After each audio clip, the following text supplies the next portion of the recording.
Psalm chapter 21 Key to the Kingdom. Verse 7 The king trusts in the Lord's unfailing love and will not be shaken. Verse 9 When the king appears, he will throw his enemies into a fiery furnace. The Lord will also be angry and consume them with fire. In prayer, we often ask for the will of heaven to be done on earth. We tend to think of heaven and earth as spatially distinct, with heaven being above and superior to earth. We naturally assign greater value, goodness, and virtue to heaven than to earth. It is easy for us to understand that the will of heaven is realized on earth.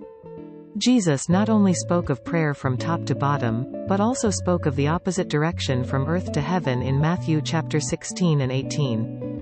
When Peter declared Jesus as the Christ, the Son of the living God, Jesus was so pleased that he gave him the keys to the kingdom of heaven. These keys can bind and loose things on earth and in heaven. Jesus repeated the phrase, keys to the kingdom, to his disciples. The context of this statement was forgiveness.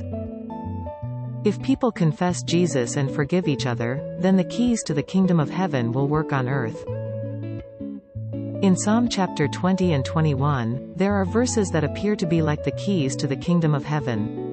When the king throws his enemies into a fiery furnace, the Lord in heaven is also angry and consumes them with fire. Then, can the king move the Lord in heaven? There is a condition. The king must trust only in God.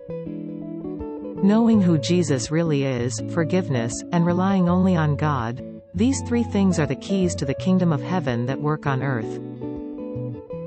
First, in knowing who Jesus really was, Jesus cut off the possibility of being recognized and understood by people to prevent misunderstanding. Second, forgiveness is a process that, when reversed, produces an impossible result. Lastly, relying only on God is like the constant and unchanging bluebird of happiness for Christians.